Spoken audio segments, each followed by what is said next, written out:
of this function. So we are integrating over everything. This is probably, I think, is that it is a spherical symmetry of this function, as well as this also comes from the fact is that this function has an integral equal to 1 inside this. You might assume that as a spherical volume of h bar by mc cube. So within this volume, this entire function is integral to 1. So that might be the reason why the first order term is 0. Is this correct? Yes, I'm also thinking like that because first order First we order means can. first derivative, I guess, no? Yeah, yeah. Yes. So that is the reason that this function, whether it has a spread, but that spread is limited to this volume, Compton wavelength volume of h bar by mc cube, and the entire integral is equal to 1 within this volume. So this assumed to be a spherical symmetry, and therefore the first order term is 0. And the second order term, when we do that, the second order term in double differential, this involves the second derivatives of the potential energy. So d2v by dr square. So this is the form that we got in the Darwin term. And these have quadratic functions of the components of rho. And since there are quadratic functions, there is second order term. So uh, it will not have only one. I mean, it's not one value, but there is actually a functional form, quadratic functional form, which is also weighted by this function f rho. So the different components will have different strengths, which is defined by this function rho, and then we can integrate over the entire volume rho. Okay, so this is kind of a, I mean, every Taylor series expansion will have sort of these things. So you expand it, the zero order terms comes to be as only the potential at r distance. The first order term, due to the spherical symmetry, it is 0, and the second order term will be second derivatives of this potential, and there will be quadratic functions of this rho. But since there will be quadratic function and the different components of the quadratic function, they are weighted by this function rho. So not all of them will have the same strength. So this function, the different components will be have different strength, which is decided by this function f, which depends on rho, and then we integrate over the entire space d cube rho. So finally, it gives us the order of magnitude of this entire integral. I mean, the second order term, it gives us as h bar by mc square and delta v, which is the Darwin term. So this is a little in detail. I mean, a little different way, or a little you can say uh, in not just qualitatively, but some sort of a mathematical form is given to this Darwin term, the origin of this Darwin term, right? Yes, sir.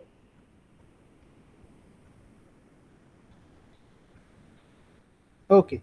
So after having, I mean, finding out the origin of this Darwin term, we try to find out like what is the energy shift due to this term. So we already, from the Dirac equation, we already found out that the interaction Hamiltonian due to this term h bar h dash 3 is equal to pi h bar square by 2 m square c square z square by 4 pi epsilon 0 delta r. So this is a delta function. And you can see from the term that it does not act on the spin variable, and it is diagonal in L, ML, and MS, and it applies only to L is equal to 0 case. Okay, so you might check that whether it commutes with uh,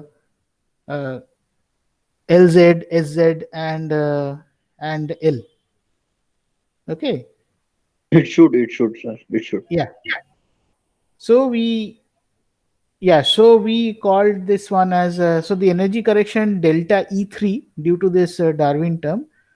So we can write this as this form. And since this only works for L is equal to 0 case, therefore we can write the wave function as psi n 0 0 and the delta function which depends on the r. Okay, so we can write that at psi n 0 0 at 0, that is r is equal to 0, or the delta function modular square, and expand it in terms of everything in terms of z alpha by n. So I would say, like, just check it whether you get these things or not. Yes, sir. Okay, so just check it. And so this entire thing comes out to be is equal to the energy shift is equal to minus En z alpha square by n at L is equal to 0. So this is a small change uh, of the unperturbed energy, or the coarse energy of hydrogen atom. And after getting this expression, we can now combine all the effects due to the relativistic term, the spin orbit coupling, and the Darwin term to get the total energy shift delta E. Okay, due to all of this, due to the relativistic corrections. So delta E1 plus delta E2 plus delta E3. And if you add all of them, so this page is fine, right? Yeah, it's fine. Yeah. Okay, delta E3 calculation is fine. Yes, sir. Yeah. Yeah, just check that. Okay, whether you get that, I mean, rearrange the term and you will find out this thing, I guess. Okay, and then put the value of En.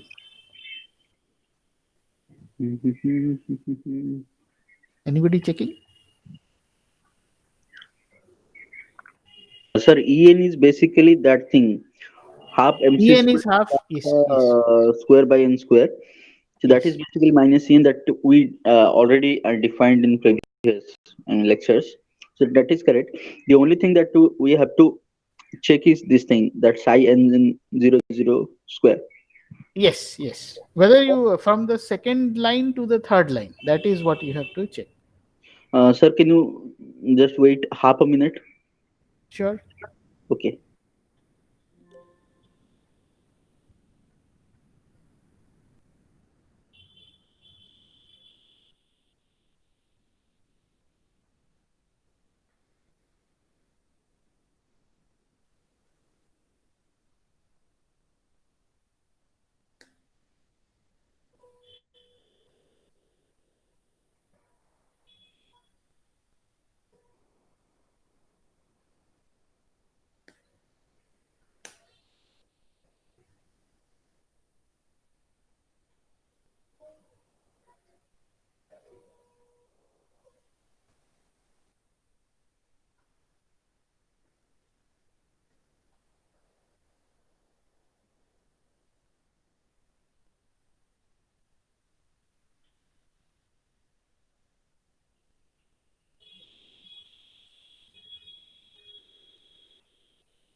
Sir, that n square, where it is coming, one shot of coming at the.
Yes, sir, it is coming. Okay. Did you work out on the board? Sir, in rough. Okay.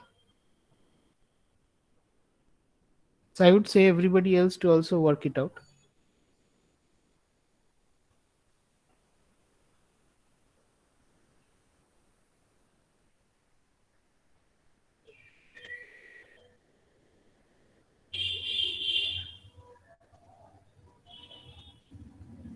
So if we add all the term, so I can continue, right? Sure, sir. Yeah, if we add all the term, then all the three contributions will lead to these kind of energy shift delta E and J. So you see that the energy shift depends on N and J.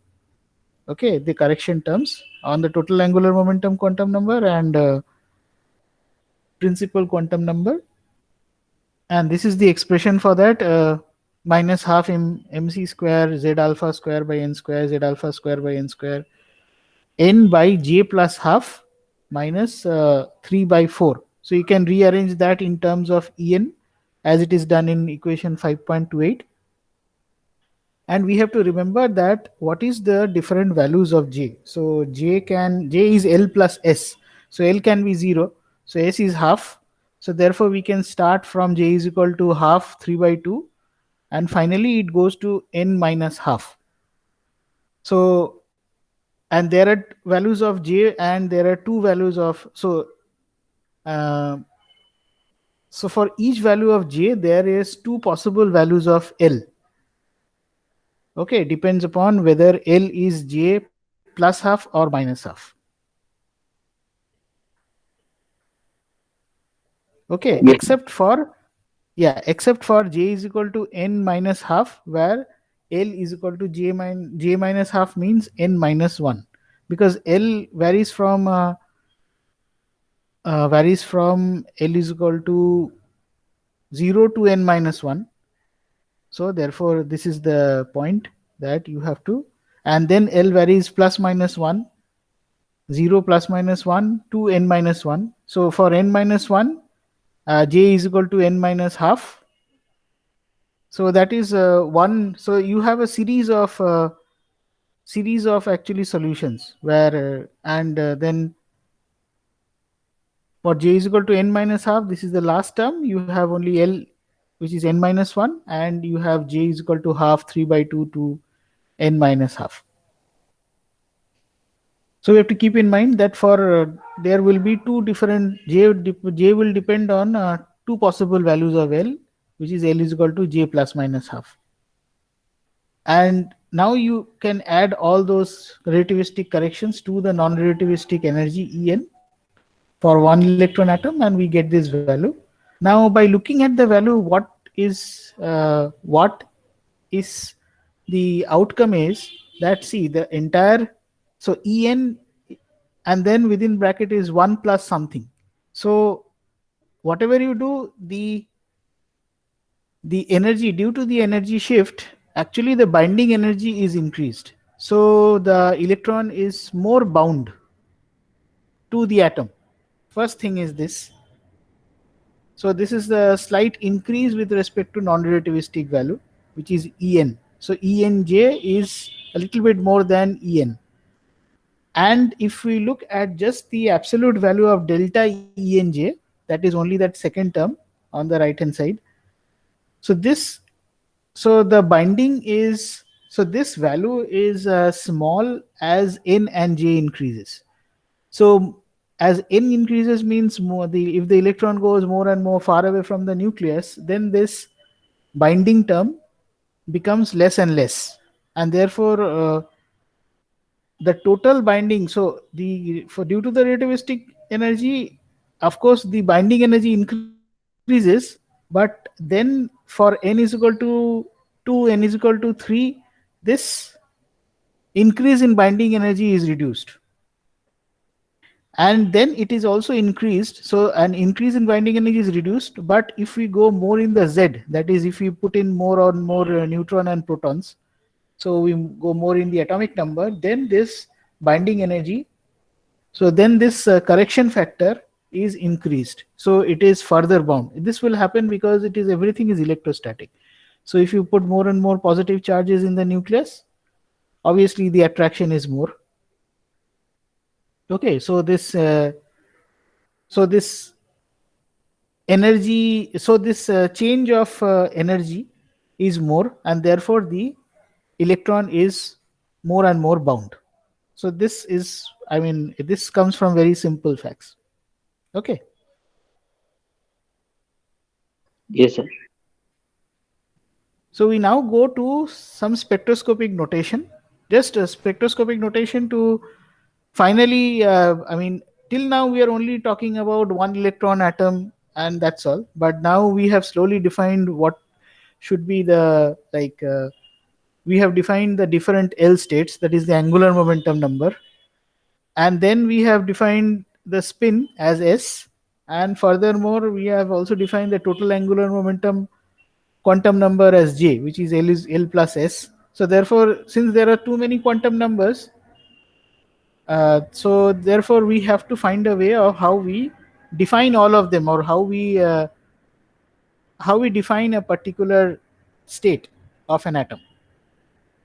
And for that, this is the way to do that: n 2s plus 1 Lj.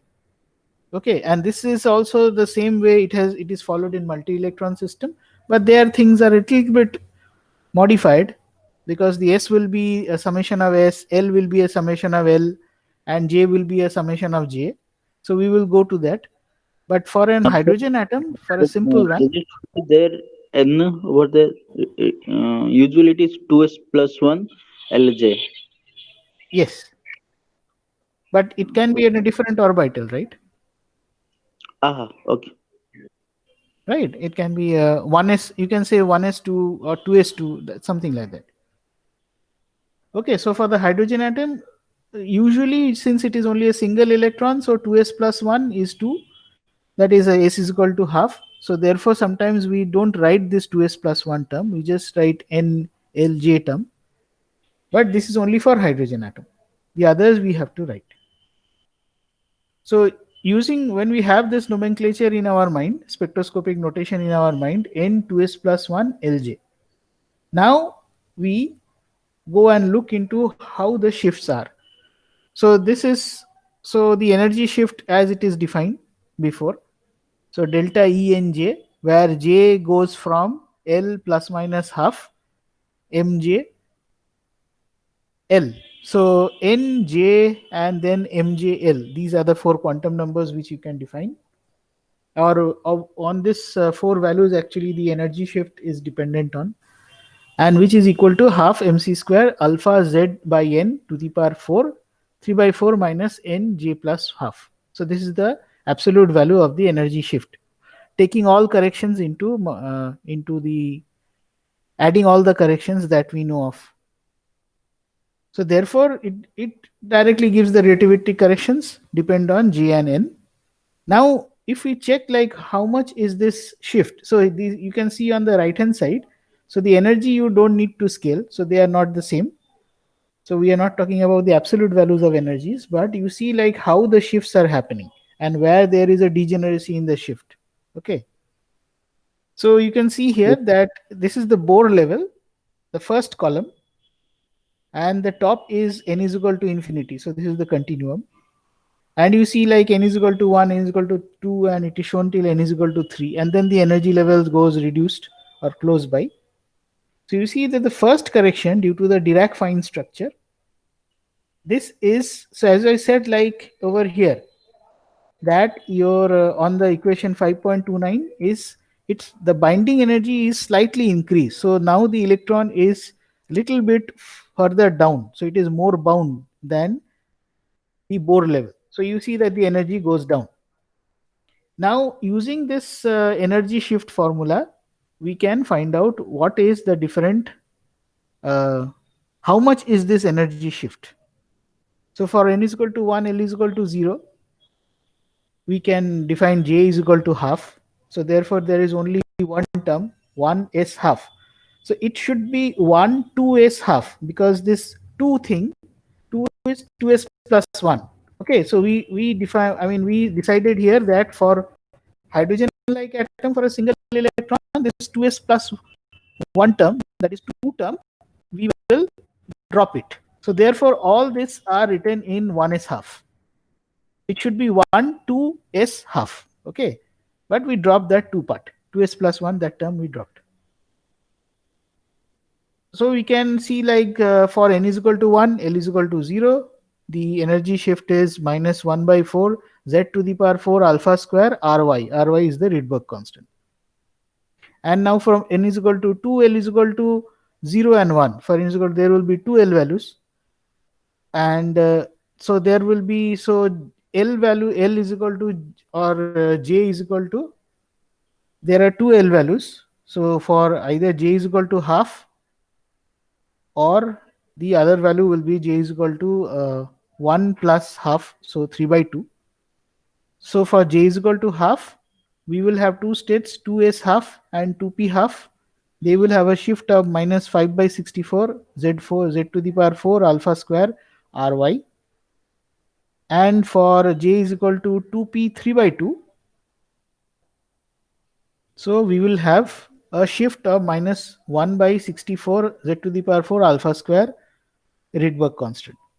So you can see in this right hand picture that the value of 2s half and 2p half, they have the same same shift, and 2p 3 by 2, it is shifted, but 2s half is more shifted than 2p 3 by 2. Yes, sir. So, Yes. okay, so there are two things that we've seen. What did we find here?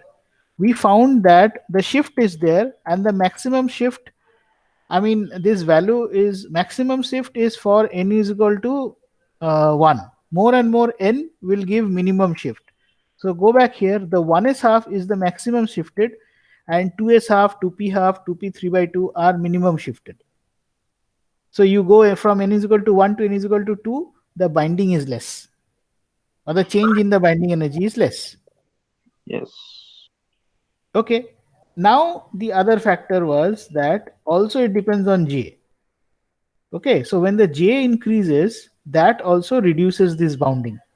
Now look at 2p half and 2p 3 by 2. They both have L is equal to 1. But 2p half is shifted more than 2p 3 by 2. So here J is equal to half, there J is equal to 3 by 2. So the increase of J means reduced in the change of binding energy. Right? Yes, sir. Yes. Now, if you go by the same reasoning for n is equal to 3, where L can take values of 0, 1, 2, you will get one pair of for L is equal to 0, that is 3s half, 3p half, one pair for L is equal to 1, that is 3p 3 by 2, 3d 3 by 2, So or less. p is Uh, actually 3d is due to L is equal to 2. so less the value of L corresponding to any n, more is the shift. Yeah, no, wait. Point is, L doesn't play a role here. The energy depends on J. Ah, okay. So, I mean, obviously, So J for is the addition of two angular momentums, then but you shift is have to think in terms of J. so J is if J is low, shift is high. If J is high, shift is low. For Yes, example, for n equal to 3, if j equal to half, two cases, 3 s half, 3p half, I think, yeah. So shift is high, and for j equal to 5 by 2, shift is low shift. So it is depending upon j and n. it is depending upon J and N. Okay. So And more also is for the n, same and J values, it is the, degenerate. sir, more will be the n, less bound it will be. Yes. We will Okay. go to the exact values, but this is the order in, I mean, the values in terms of Z and alpha, what you see here. Now you can put in the values of Z and alpha, obviously. Now for hydrogen, Z is 1, right? Yes, sir. Yeah. Yeah, so this is, so this, I mean, I have probably given this problem also in one of the exams. Okay, so just from the fine structure constant, you just find me out this, what is the shift and what is the order of magnitude of the shift, something like that. Not the exact values that you have to put real values and then calculate numbers. But if you do calculate numbers, so this part is fine, right? Yeah, it is fine. Now it is fine. Okay, if you want to calculate numbers, then this is the number that you can see that for n is equal to 1, the shift is 1.46 centimeter inverse. So this is a spectroscopic scale in centimeter inverse 1 by lambda. And then you see like what is the amount in n is equal to 2 and what is the amount in n is equal to 3. So you see like from 1.46 it goes down to zero point 0.3, and then from zero point 0.3 it goes down to zero point 0.1, and the others are even reduced. Okay, but every time the energy, so the change of binding is more, so it is far more bound. Okay, Yes, sir.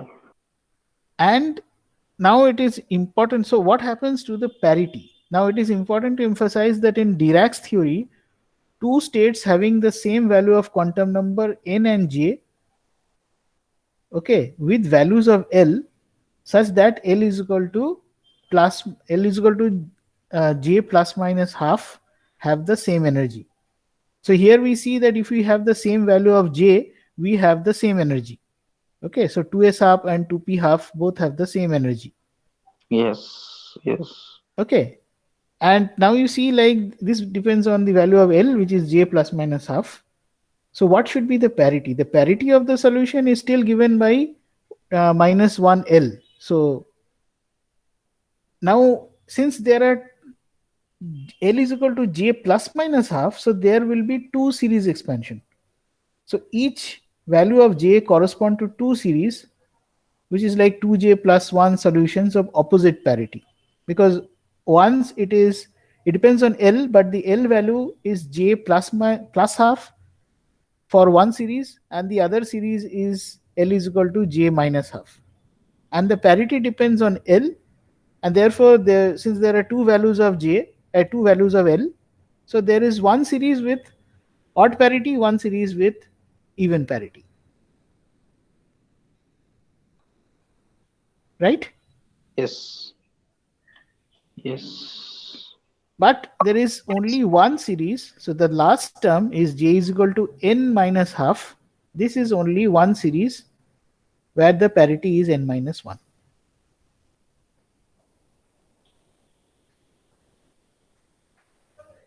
Okay, so for the last term this is only one parity, but for other j values there are two series expansion of opposite parity.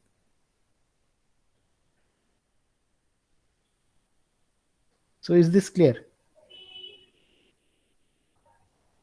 Okay, sir. Can you repeat the parity thing? I mean, little confusing. Please repeat. Can you repeat, please? Yeah, So the n equal to huh. one, n equal to two, n equal to three. We just see all the shifts over here. 1, 2, 3, and that should be the thing. This I got it. Yeah, no, I mean the picture So, and what is written at the bottom, they are not related. acha, okay. Yeah, they are not related. I would probably point out that one. So this is the what is written at the bottom is only the parity statement. How the parity changed here, and this just says that the parity depends on -1 to the power l, and therefore since l will have two series expansion, not series expansion, but l will have two set of numbers. Okay, l is equal to j plus half will have one parity, and L is equal to J minus half will have the opposite parity, and there will be two series. But Acha, the okay. last value of J is N minus half, which will only have one series of a particular parity. Yes, that will depending upon the value of n, Yeah, right? so I will just write that this is a parity statement. It has nothing to do with the numbers. Okay. Okay, and so let us come back. Let us now have some fun facts. I mean, some important facts is that this is the so these are the numbers which is the final numbers due to the energy shift. Now you might always say like, what are the shifts individually? Okay, obviously when you measure an experiment, you cannot have individual. You cannot measure fine structure in individual shift, but then we can always find out that what is the shift due to individual, like delta E1, delta E2, delta E3.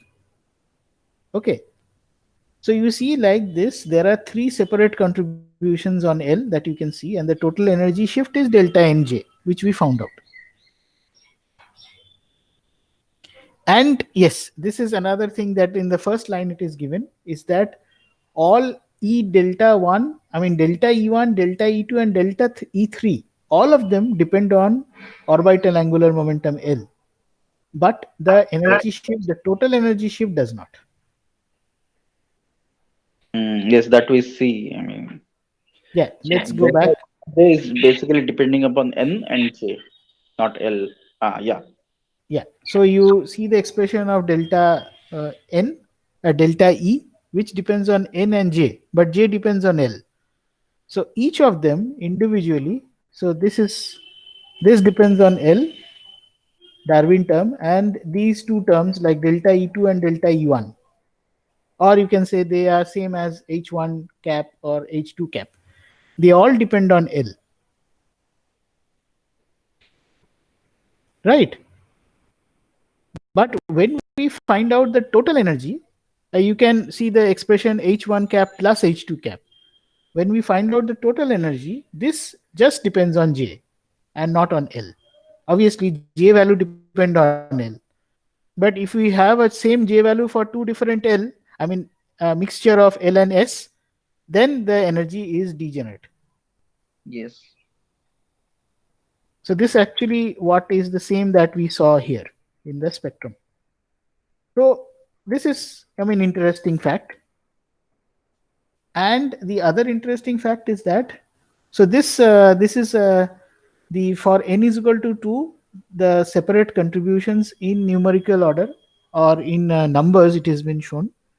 So this results in the degeneracy of 2s half and 2p half levels, and we will see like this degeneracy, actually this degeneracy is also removed due to small quantum electrodynamic effects, which is known as Lamb shifts, which is also known as radiative correction. So we will see that in the Lamb shift that this degeneracy is removed. But for the time being, if for from direct calculation of Dirac theory and the fine structure energy shift, so we see like there is a degeneracy is not removed in delta E1.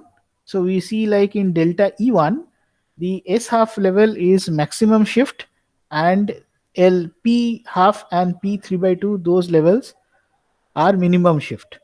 Okay, so there is no change. This does not depend on J. This depends only on L. So therefore, the P, both of the P states, the energy shift is the same. That is 0.21 centimeter inverse. Okay.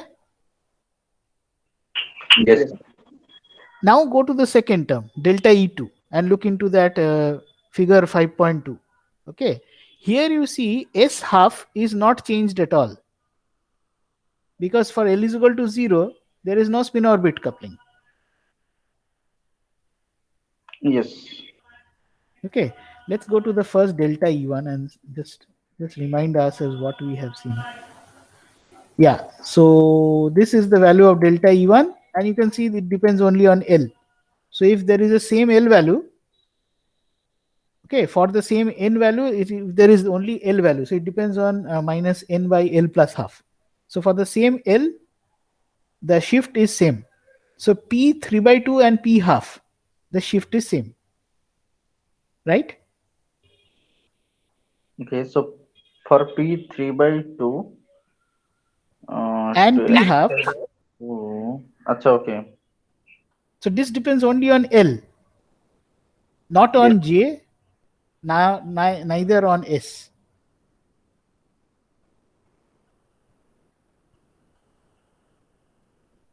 Sir, for P 3 by 2, J equal to 3 by 2, right? And for S half, J equal to half. So it is depending on J. Yes, yes, yes. That is the whole point. That the final energy depends on J. But if you only take the energy due to the kinetic energy correction, that is delta E1, that doesn't depend on J. Acha, okay. So therefore, for both since both the L term is L is equal to 1, that is P state, the energy shift is the same.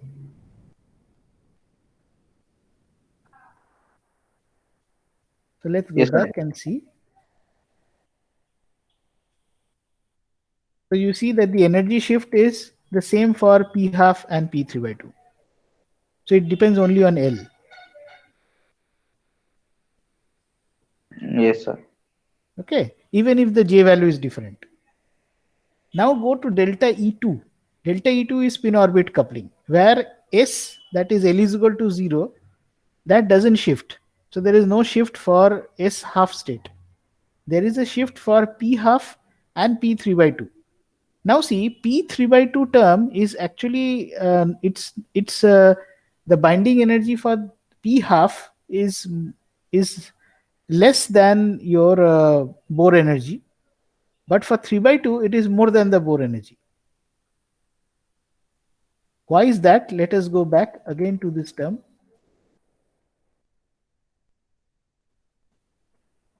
So you see that is the delta E2 term. Okay, I guess this is the delta E2 term.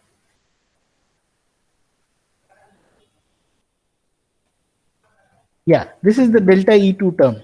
Okay, which is 5.26. So you see here for L is equal to half term, this entire thing is negative.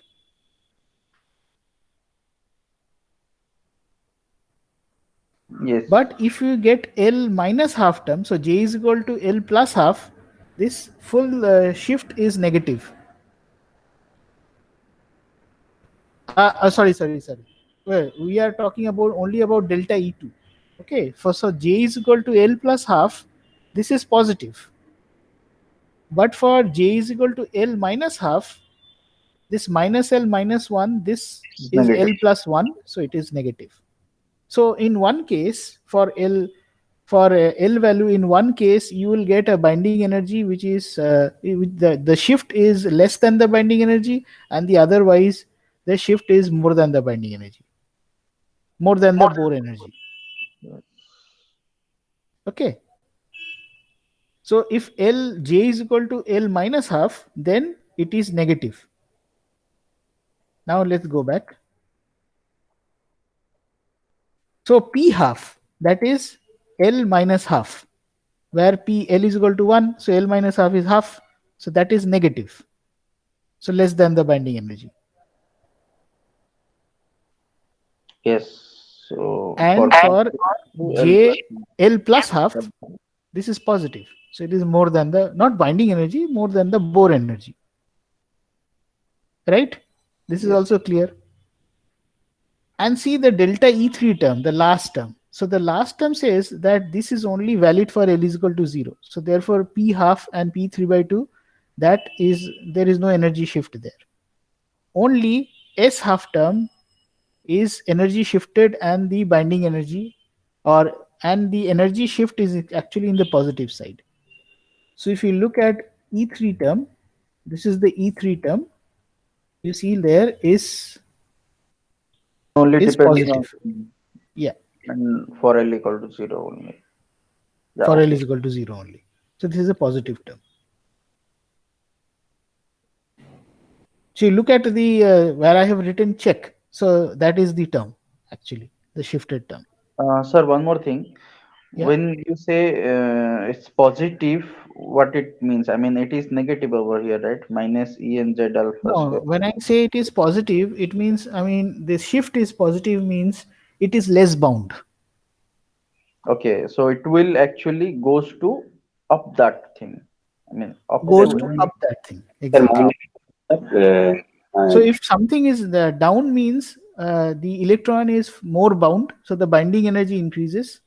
And if something is up means the binding energy is decreased. So in okay. a electron is less bound. Yeah, got you. Yeah.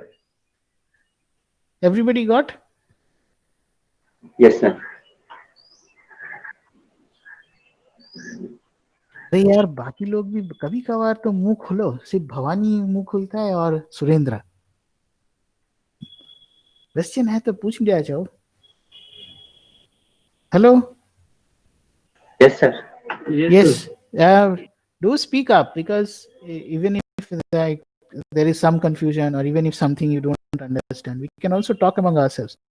This is the good part if we have a physical class. But for a online class,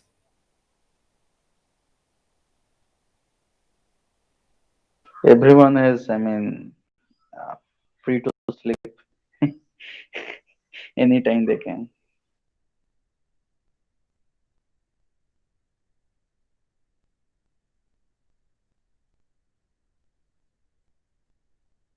Hello, sir. Hello, sir. Your voice is not coming. What happened? Sir का Hello, sir. mic. Can you hear us? Hello, sir. Sir का mic तो नहीं है phone.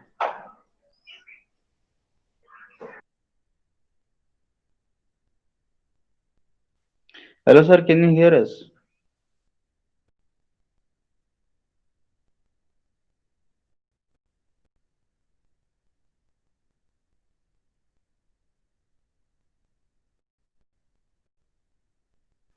I think some internet fluctuations.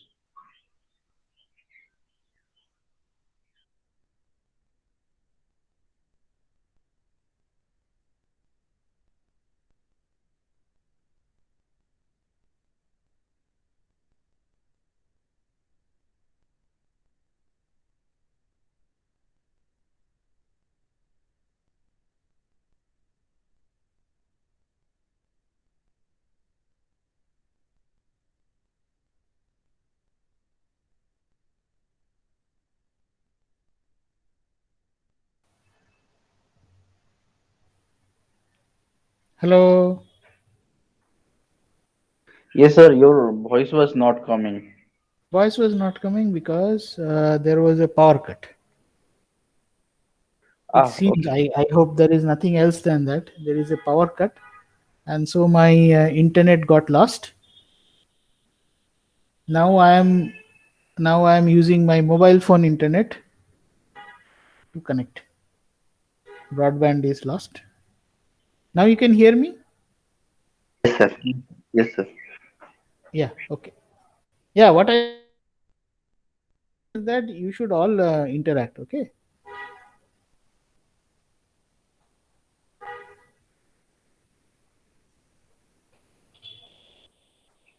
Yeah, so if you add all these contributions for n is equal to 2 level of hydrogen, finally what you measure is the last one, delta E.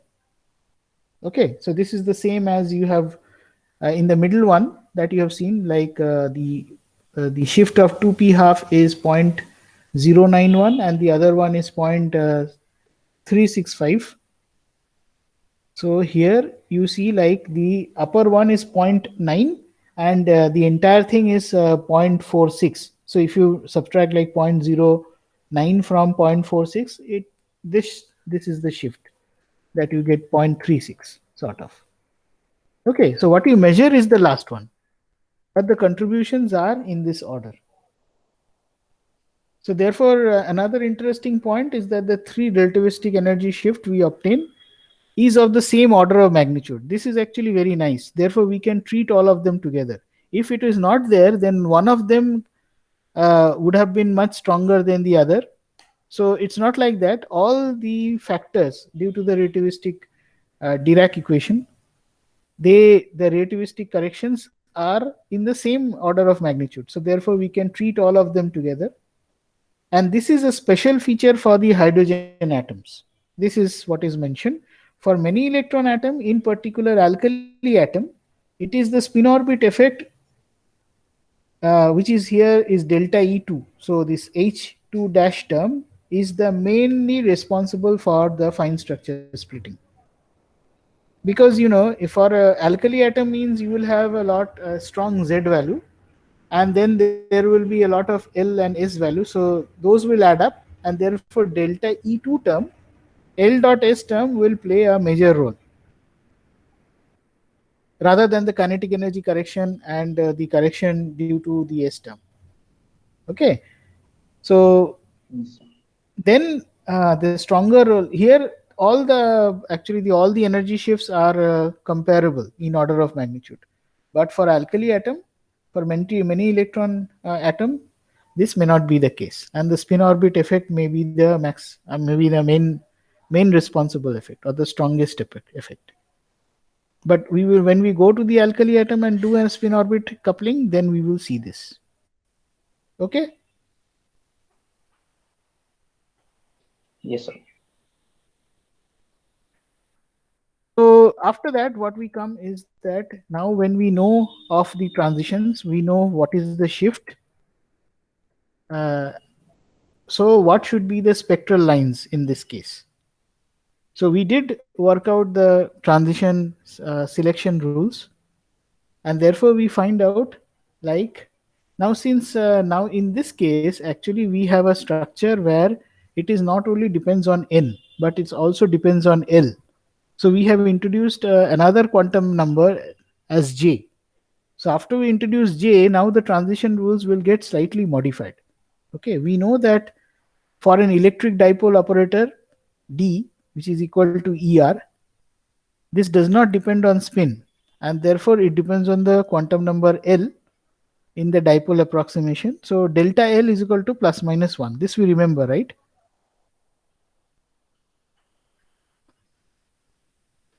Hello. Yes, sir. Yes, I remember.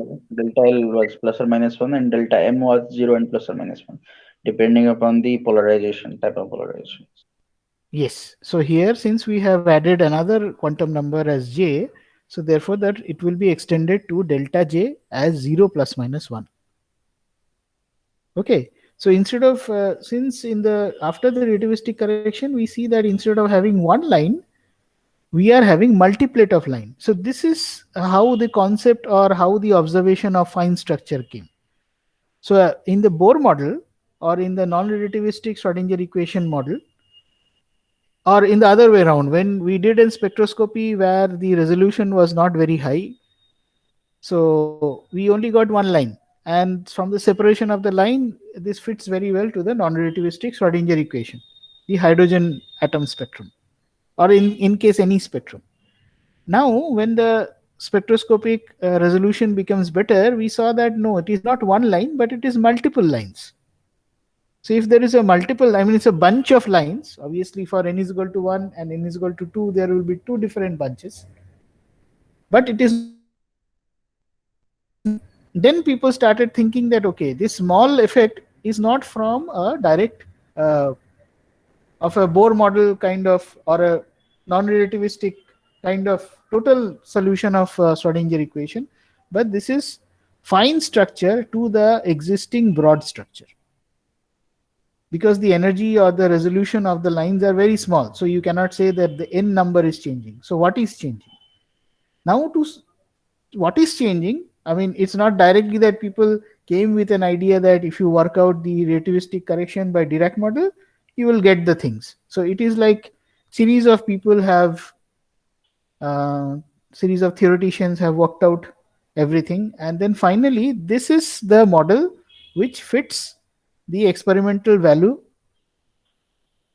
the best, or exact fits the experimental value. Okay, so this always happens. Now in CERN also, if you see like the amount of theory that has gone into the high energy physics community, so standard model, beyond standard model, some not following the standard model, but absolutely if there is one convincing experiment, then probably half of the theory will be proved wrong.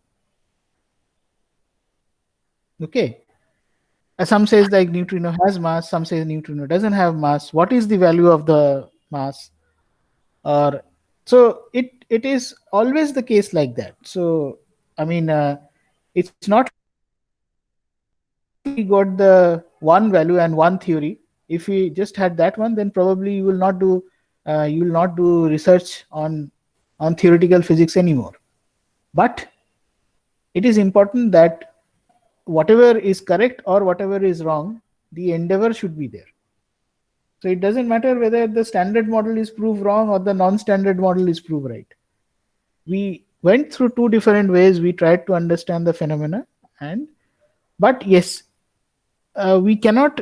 I mean, for a very clean and very convincing experimental spectrum, you cannot really challenge anything more.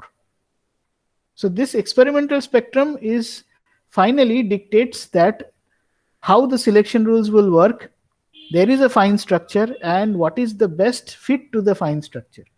This has all happened many years back. So you don't have the history that probably it is not only Dirac but many scientists has contributed, and finally one of them worked, or a set of ideas worked, and other many sets of ideas didn't work because the theory was not following the experimental spectrum.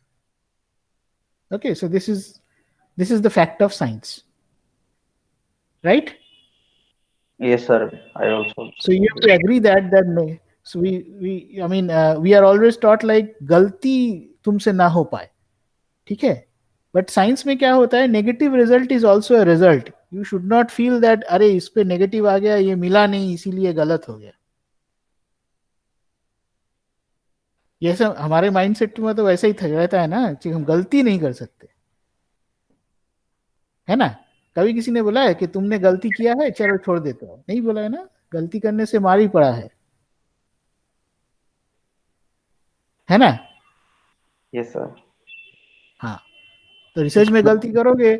Now is that when we actually doing some experiments in our lab, and of course there must be, I mean, it will not be always the 100% result, correct result.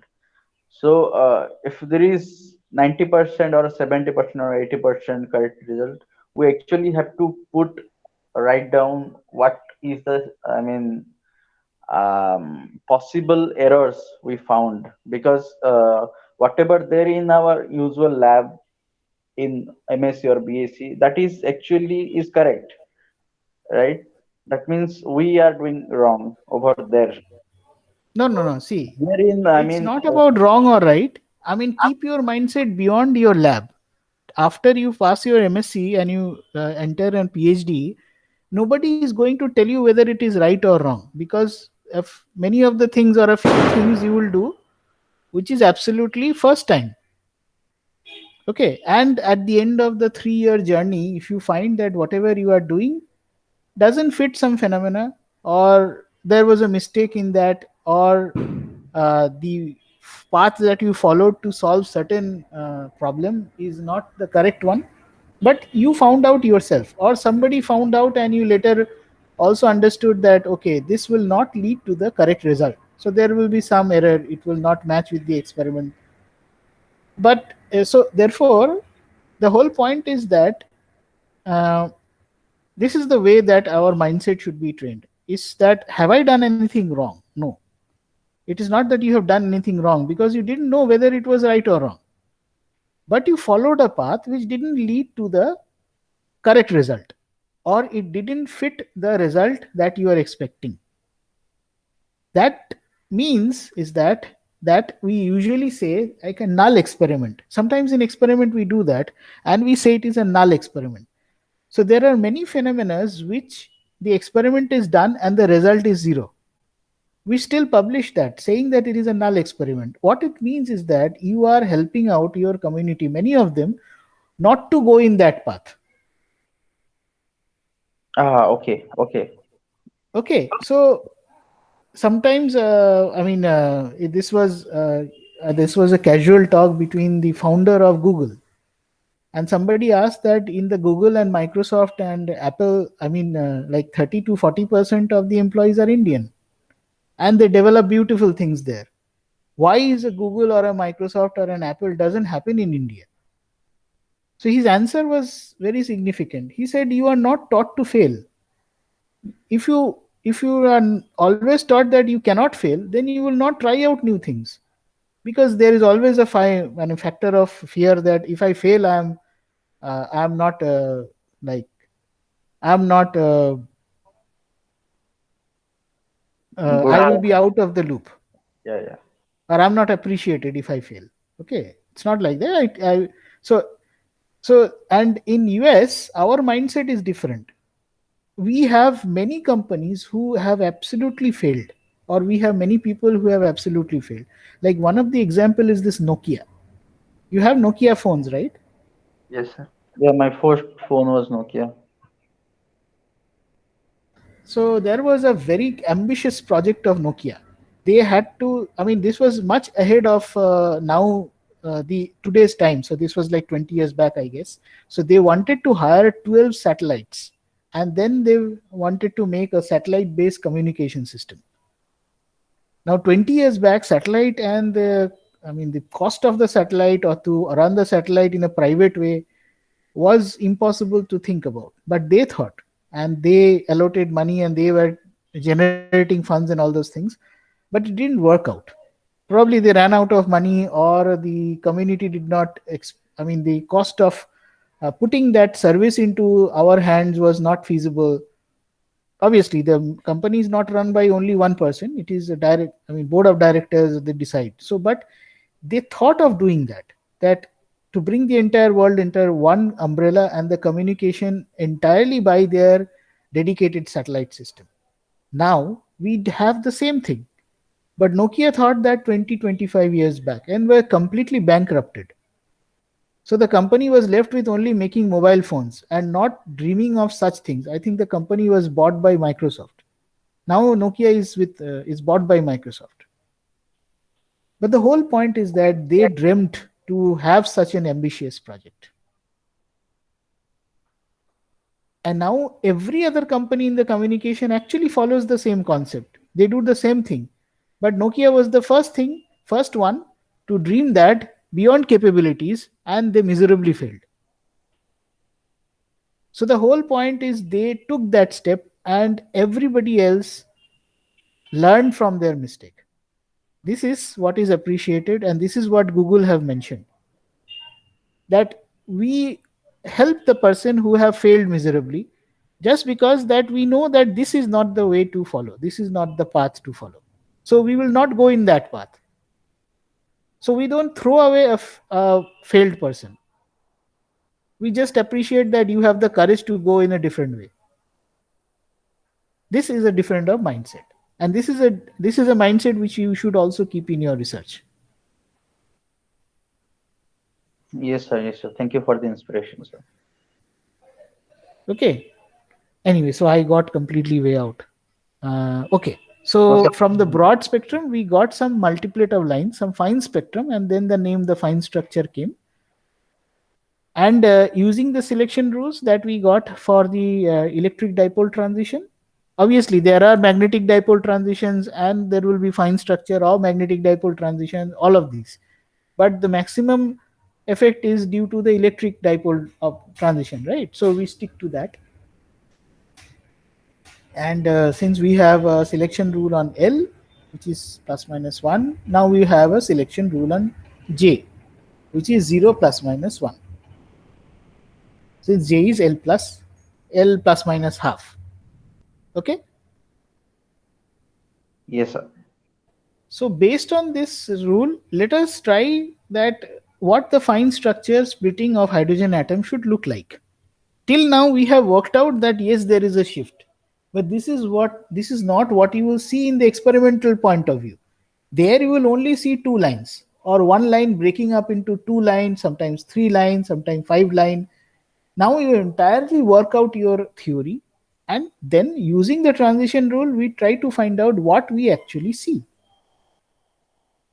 I mean, what did the spectroscopic see? So that they tried to question themselves that नहीं ये relativistic Schrodinger ये non relativistic Schrodinger से कहानी खत्म नहीं होता है, आगे वाला कहानी कुछ बाकी है. ठीक है. So now you see here that we find out the multiplet transition from NP to N dash S state. So NP means N can be N is equal to 1 or 2, and N dash S means this N dash can be N is equal to 1 or 2 or N is equal to, so there are two different N numbers. Okay. Yes, sir. And we here try to find out the Lyman series line. Lyman series means your N is equal to 1, and this splits into doublet. So there is not one line, but there is two line. You would expect one line by a usual Bohr model, not Bohr model, but Schrodinger, non-relativistic Schrodinger model. But this was two line. So why does the other line come from? So here you see, like you are going for Lyman alpha line means the upper state is N is equal to 2. So N is equal to 1, 2, N is equal to 2. And N is equal to 1 will have only one state, that is S half state. But N is equal to 2 will have 2S half, and then it will also have 2P half and 2P 3 by 2. Okay, remember this nomenclature. N 2s plus 1 L J. 2s plus 1 is always 2, so we don't mention here. So NP half means N L J, and therefore the P N is equal to 2. This state will have two J values. J is equal to half and J is equal to 3 by 2. Yes, that is correct. Yeah. So whenever you have a Lyman alpha line, you will have not one, but there are two lines. Yeah, because it is also following that J should be 0 and plus or minus 1. So for J equal to 0, it is basically J equal to half to J equal to half. Yes. So 2P something, 2P half, 1 is half. Yes. So J equal to 1, it is J equal to half to J equal to 3 by 2. So it's basically the transition rules for total angular momentum quantum number. Yes. So you are actually using here J is equal to 0 and J is equal to 1. These two transition rules. Right? Yes, sir. So this is basically the Lyman alpha line. Do we have something more? I mean, yes, you have something more. Okay. Now you refer to this multiplet, which is NP to N dash half, has two components, and this is the Bauman line. That is your lower state. This was a lower state of N is equal to 1. Now you go to lower state of N is equal to 2. So when you go to lower state of N is equal to 2, that means you will have S state and P state, both. Okay. Yes. But the upper state, I mean, the upper state is, say, over here, it can be anything more than 2. So this should be like N is equal to 3.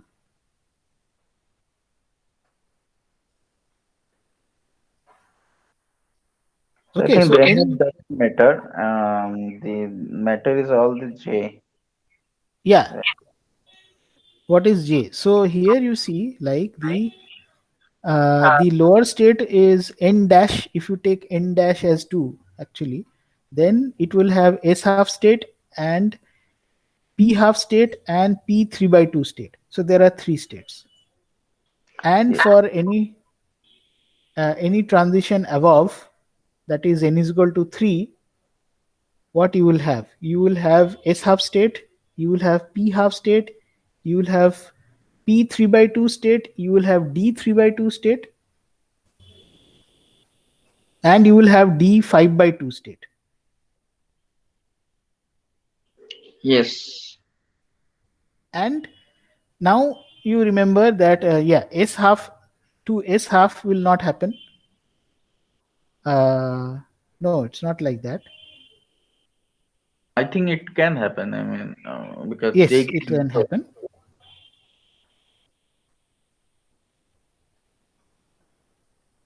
So Wait, in wait. paragraph, whatever it is written, I mean, NP half to 2S half, it's all Yes. taking that J equal to 0, some are J equal to 1, some are J equal to -1. For example, that ND 5 by 2 to P 3 by 2. That It is -1. -1. So it is saying that N could be, I mean, what? I mean, any value. N, the higher n can be from any value. So the excited state n can be of any value. Any value means n is equal to 3 or n is equal to 4. You will always get this kind of spectrum. Yeah, yes. So it actually depends whether it is a Lyman line or it is Balmer line. This means what is the lower state. So all Lyman line is actually lower state is n is equal to 1, and all Balmer line, Balmer series is all lower state n is equal to 2. Exactly, yes.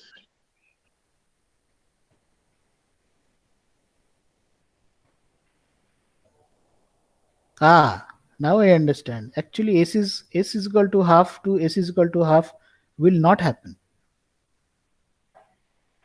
Acha, S equal to half to S will have not happen, obviously.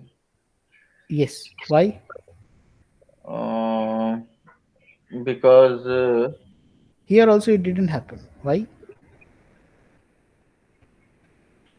S equal to half and S equal to 2S half and 1S half. This will not happen. 2S half and Similarly, 1S half. 3S half to 2S half will not happen.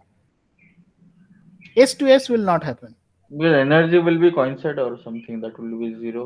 Nothing to- Let's go back. You are looking at delta J is equal to 0 plus minus 1, but you are forgetting the higher order delta L plus minus 1. Ach, okay. So S So to S is delta L is equal to for 0.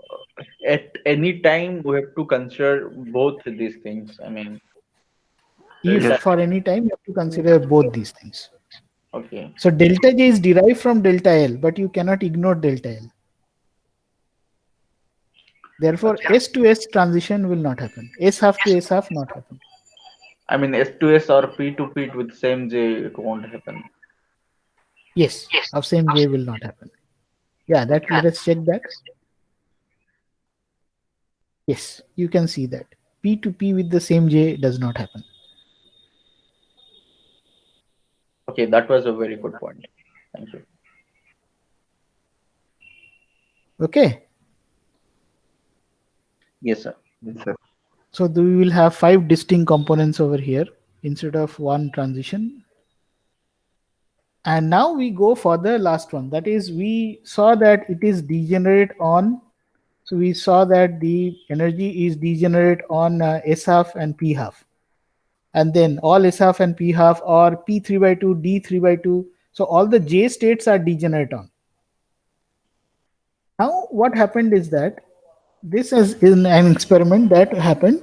So people were still trying out that whether there is any change or not. So they are actually finding out even now they got the fine structure, but for even more resolution they are trying to find out whether there is any difference in the fine structure or not, whether whatever the Dirac corrections has given them, does the value matches or not. So there are two things: whether there is a shift from the Dirac values, or there is a line which doesn't match with the Dirac value. Now here, since the experiment was going on, so this was an experiment done by Willis Lamb. I think he got a Nobel Prize for this. Just check it. Okay. So the perturbative corrections predicted by Dirac theory predict that for hydrogen 2s half and 2p half state will remain degenerate because they both have the J state, same J state. Now Lamb discovered that the 2p half state is slightly lower than 2s half state. So this is what you see, this spectrum, this Lamb shift, this spectrum is from his experiment that he has done. Okay.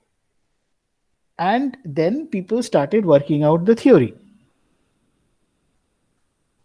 And this is a very small effect, but this theory, I mean, the full understanding of this shift was gave birth to a field called quantum electrodynamics. Okay. Now, one thing you must understand here, see here that it is not just, we are not looking for this effect only in this 2s half and 2p half state because we found them degenerate. This effect is also for the 1s half. So Lamb shift is everywhere. You will later on find that for almost every state the Lamb shift is there, but a very small value. It is not just removing the degeneracy, it removes the degeneracy, but the effect is universal. There is a Lamb shift for all of them. When it is very small, then you can probably cannot measure it, but there is a Lamb shift. Okay. So let us go and see what is the origin of this. Okay. So I Sir? said this. Yeah, hello.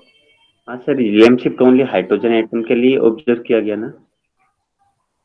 हाँ चलो देखते हैं, पता नहीं है, अच्छा, देखते हैं कि Z डिपेंडेंस है कि नहीं, हाँ, है ना?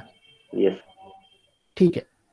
तो ये this is actually a simple story I would say, क्योंकि quantum electrodynamics is a huge subject. आप शायद थोड़ा बहुत पढ़े होंगे, आई डोंट नो, और शायद अभी पढ़ रहे हैं.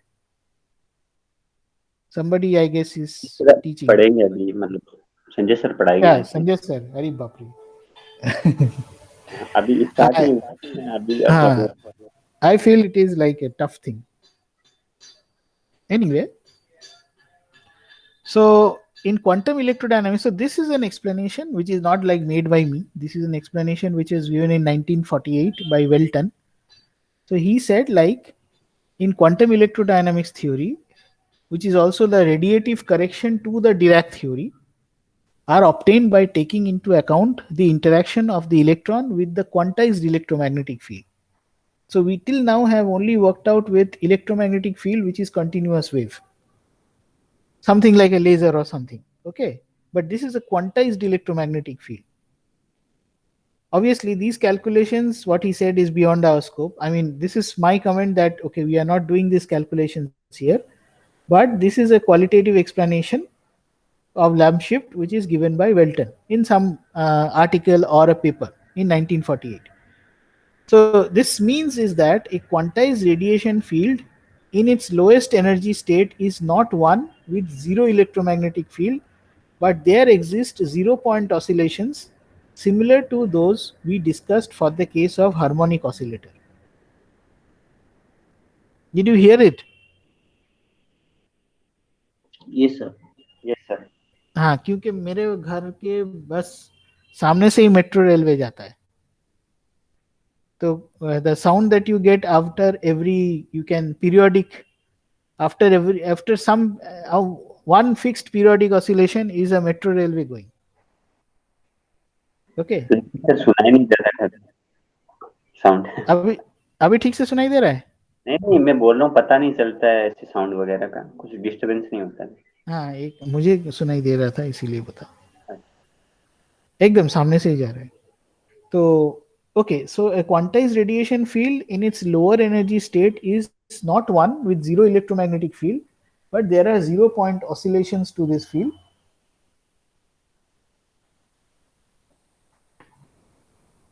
And just like the harmonic oscillator, and therefore it comes to the concept of electrodynamics is that this means that even in vacuum there are fluctuations in this 0 point radiation field which can act on an electron, causing it to execute rapid oscillatory motions so that its charge is smeared out and the point electron effectively becomes a sphere of a certain radius.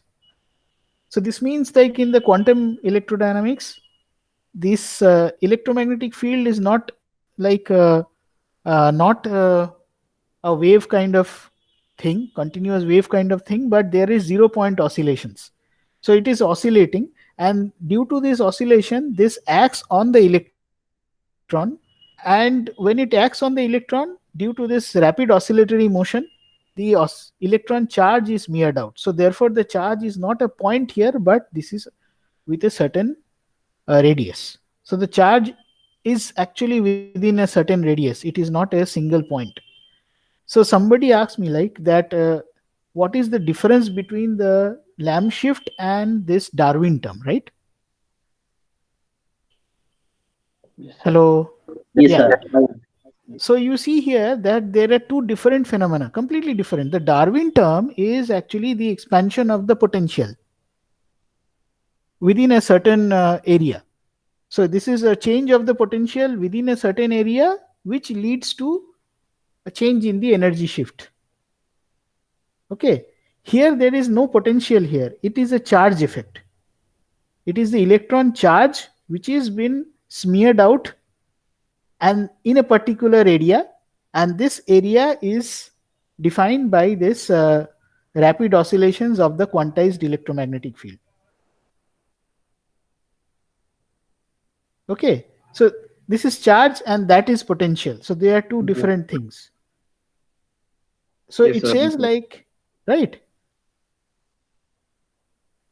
So it says like if the electron is bound by a non-uniform electric field in this atomic system, it will therefore experience a potential which is slightly different from that corresponding to its mean position.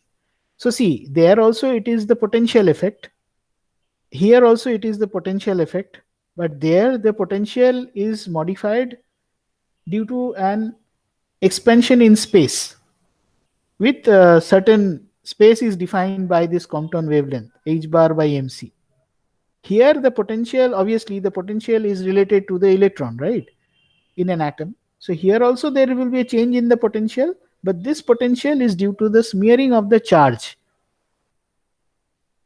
which is caused due to this quantized electromagnetic field.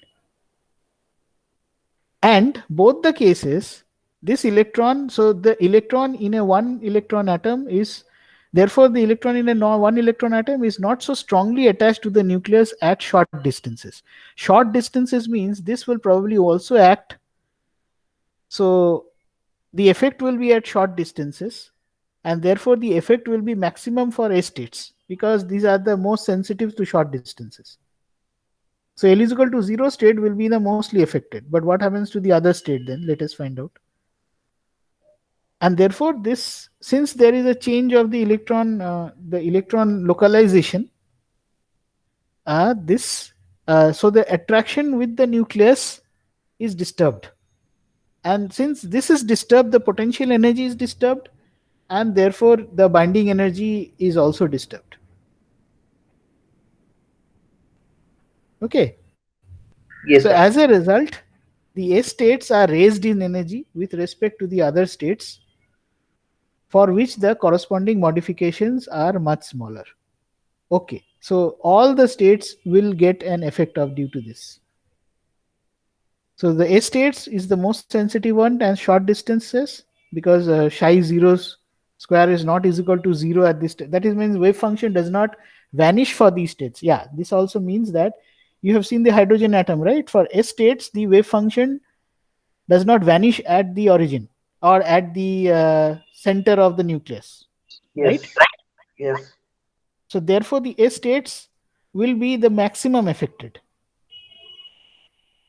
And also the other states, since they are also they are not close by to the nucleus, but they have a finite probability at the center of the nucleus, and it depends upon this area, or how much this charge is smeared out, or how much this charge is non-localized.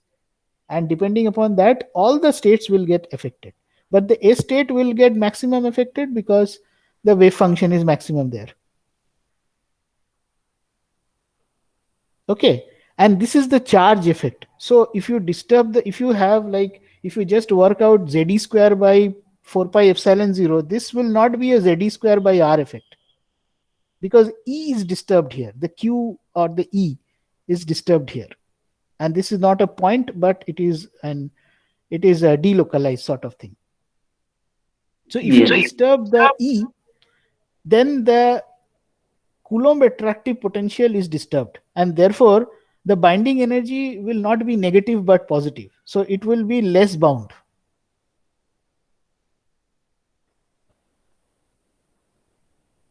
Yes, sir. Okay. If you take an average effect at the center, then it's probably the same as Z square by R. But if it's distributed with a space, then you really cannot say. But this is not a point charge and attraction between the point charges anymore.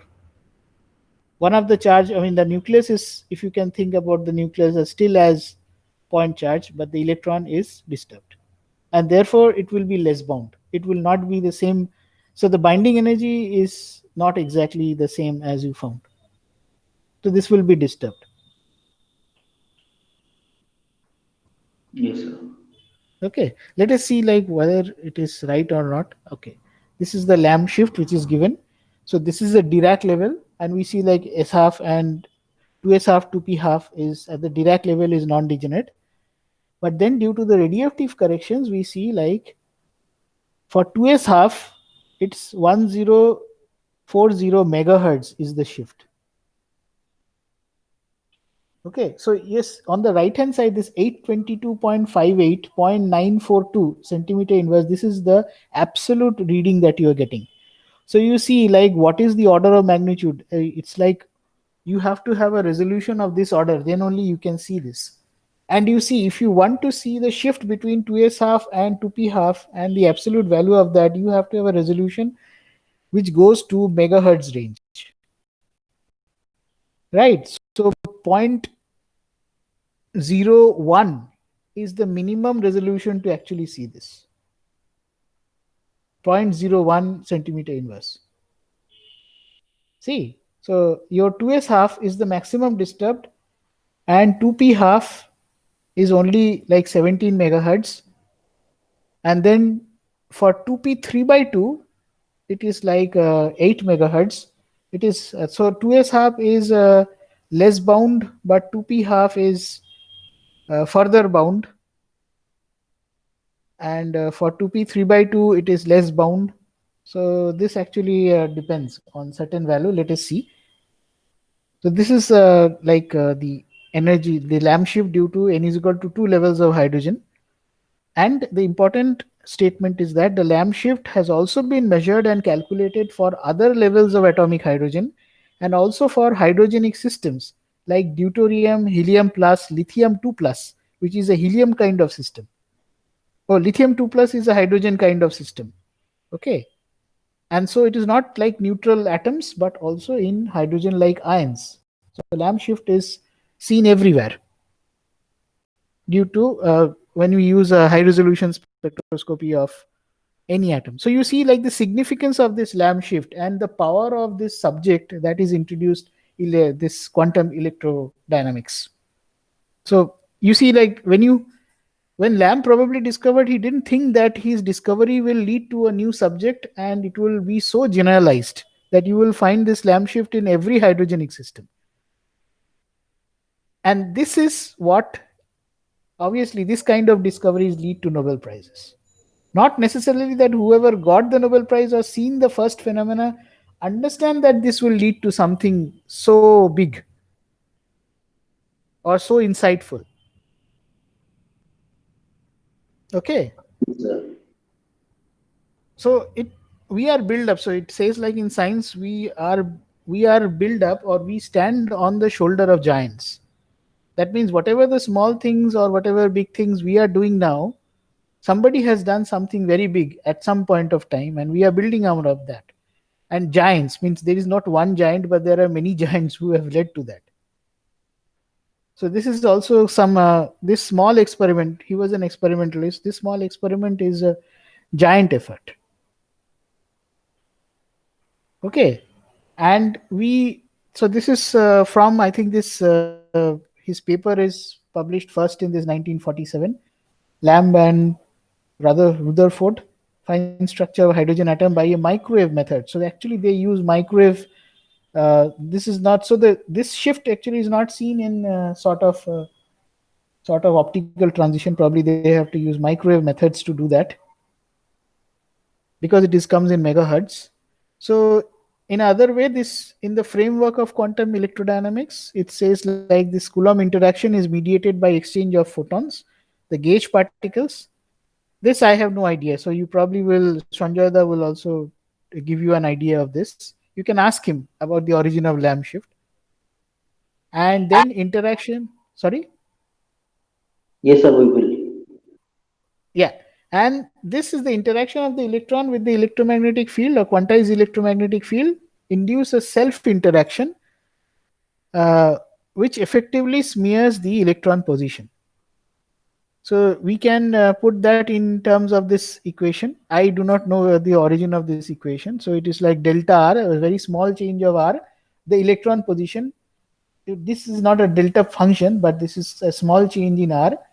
And if you have to, the average value of this uh, smearing of this electron position or uncertainty of this electron position is you can define as like 2 alpha by pi h bar by mc square. So you do have a Compton wavelength there, h bar by mc square, but you have other terms like 2 alpha by pi and then log of 1 by alpha z. So there is a z term.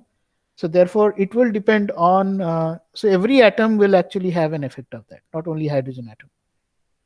And it says like this delta R. So this uncertainty in terms of R is of the order of 10 to the power minus 5 of the atomic dimension or of the Bohr. What do you call A0 is like uh, what is this Bohr radius. Bohr radius, exactly. So this is like 5 orders of magnitude less than the Bohr radius itself. So this is a very tiny effect. And the very significant thing that comes out due to this is the electron spin G factor, which the Dirac formulation relativistic effect came out to be 2, is slightly changed due to this effect.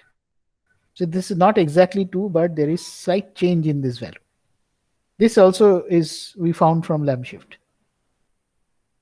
And this all leads to a slight weakening of the force on the electron when it is very close to the nucleus, causing 2s half state to be slightly higher in energy than the 2p half.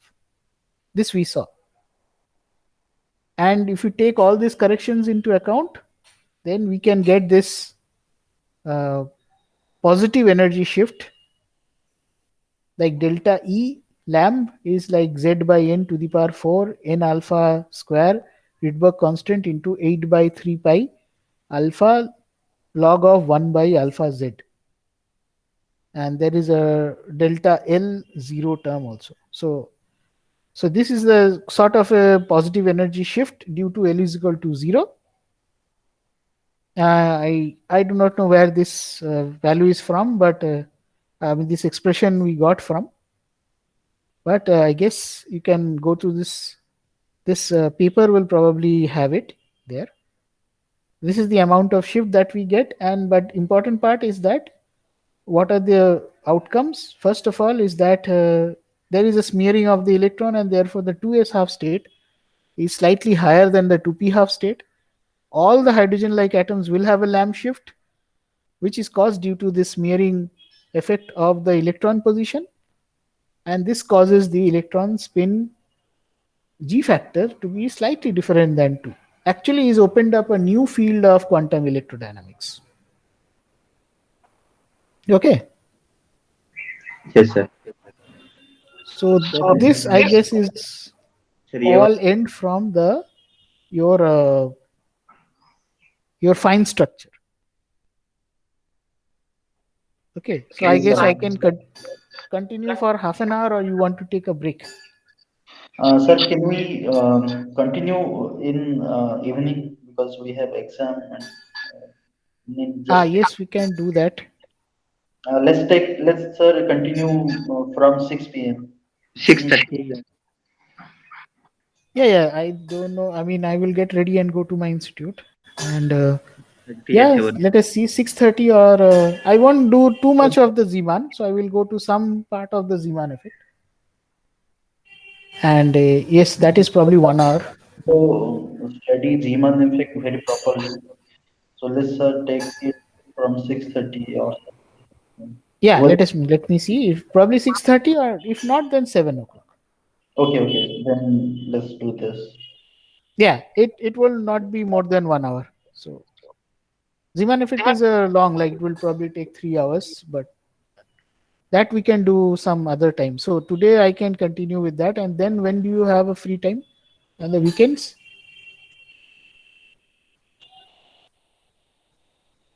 Saturday or Sunday, do you have free time? Saturday, Saturday evening, sir. Saturday evening, or in a little bit on the afternoon, right? Afternoon. Clock here 2:30. Okay, that we can work out. Okay, fine. Then let us see today if we can do at 6:30